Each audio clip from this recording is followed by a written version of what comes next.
Doesn't seem like we're nearing a deal at this point. Look, it is day two. We are hearing a lot of energy from these folks chanting, cheering. I actually want to bring in Derek here. Derek is, you are the strike captain. Is that right for this group? That is correct. Of all the factories, plants across the country that have been selected for this initial tactical strike, you guys were one of them. What was your reaction when you heard that news?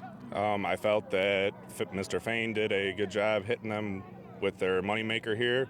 The Wrangler is one of the highest profitable vehicles in the company, and he's showing them that he's serious. You're talking about the Jeeps that are made here, Correct. about 1,000 a day. They are back at the bargaining table today, your leadership along with the automakers. We have heard strong words from both sides. What's your message for the union leadership today as they head back to the bargaining table, speaking for so many of the members here? We stand behind you guys. We like the demands the union has, and we are out here supporting, and we feel that that's what we deserve. And what is the frustration, you think, after months of negotiation, it's led to this? What are the biggest points of frustration, do you think, that members are feeling right now that led to this moment in this strike? Our pay has not kept up with inflation, and our temps are being abused here. We have temps that have been here 6 years with no benefit, no guaranteed time to full time. Our pay is not on par with the price of everything else going up in the country.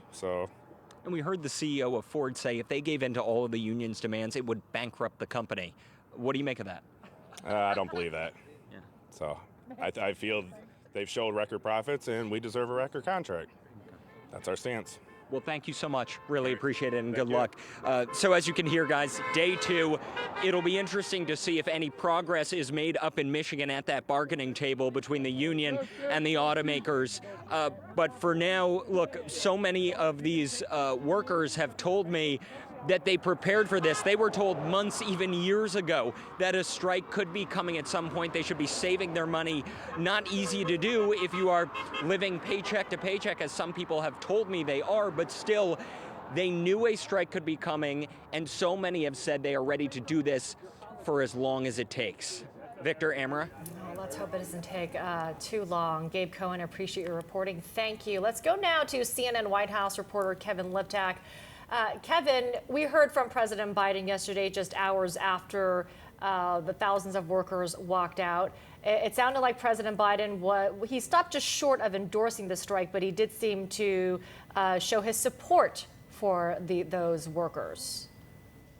Yeah, very forcefully coming out on the side of the unions, and that was notable because as these talks have proceeded over the last several months, President Biden and the White House have avoided taking an explicit side in all of this, really hoping that the auto workers and the automakers could come to some sort of agreement. But that all changed in the Roosevelt Room yesterday. The president coming out and saying that record profits for these automakers must translate into record contracts for the workers who he has said had seen their wages eroded over the past several years, as well as their benefits. Now listen to a little bit more of what the president had to say.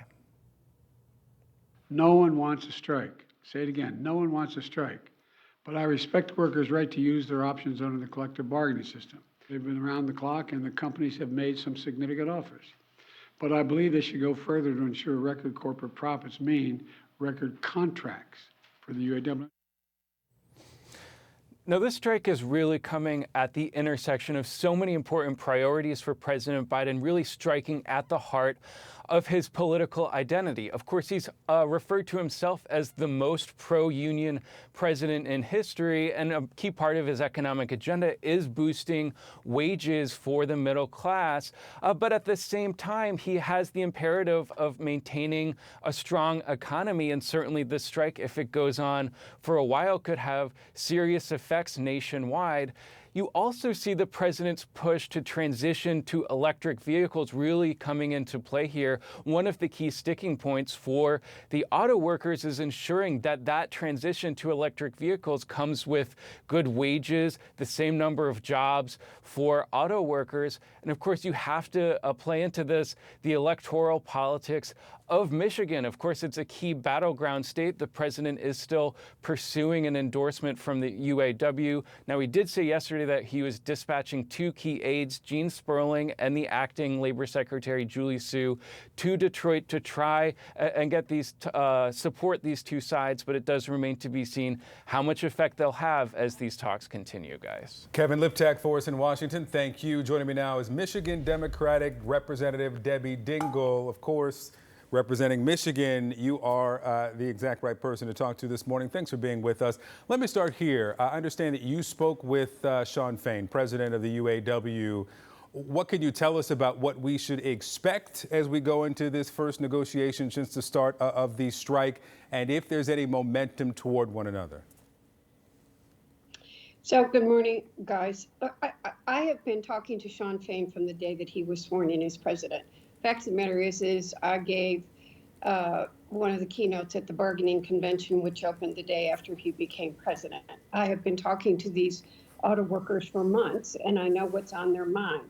He has been very clear. I heard him from day one. As you know, I've been telling people I thought there was a very strong chance of a strike. And he was very clear after he got elected that he would target all three companies, which I think nobody took seriously until this past week.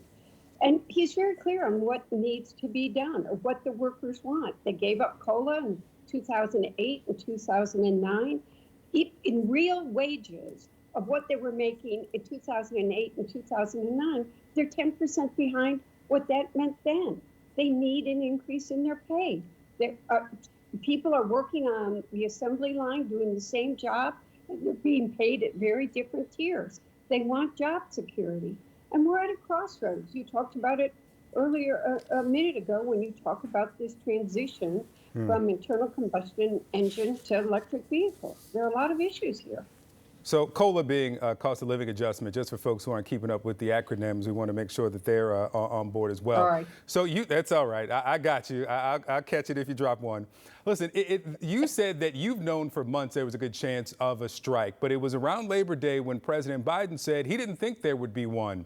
Let me ask you about this reporting from Politico today. After that happened, UAW President Shawn Fain, Representative Debbie Dingell, and others were marching at a Labor Day parade in Detroit when they learned of Biden's comments. Dingell would later tell Fain that she called longtime Biden advisor Steve Ricchetti and screamed at him over the comment. According to a person familiar with the talk and granted anonymity to discuss details, "Are you out of your effing minds?" Dingell said, per the person. First, did that conversation happen? And second, leading up to the strike, what's your assessment of how the White House handled the messaging and the potential for the strike?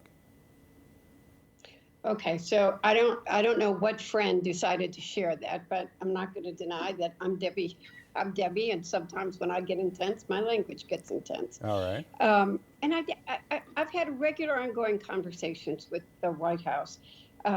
Gene Sperling was assigned to this. I talked to him regularly. I've talked to the Labor Secretary last night or the acting Labor Secretary for some time.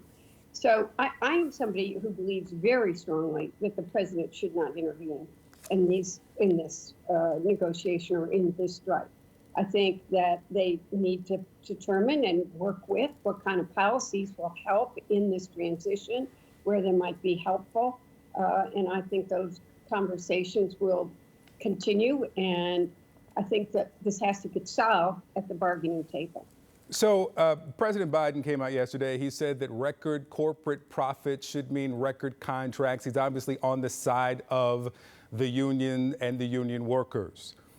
Are you satisfied with the full-throatedness, I'm going to use that word, I've just made it up if it isn't one, of his endorsement, the aggressiveness of his support for the union, or do you think he should go further? Look, I'm not going to... I think we all got to be supporting the worker right now. Is he going far enough, Congresswoman? I think the UAW would like to see him go further. What do you want? I think he needs to make it clear he's fighting for the union worker. I know he is because I've talked to him, but the union workers need to know that he is. It's not enough for me to say that.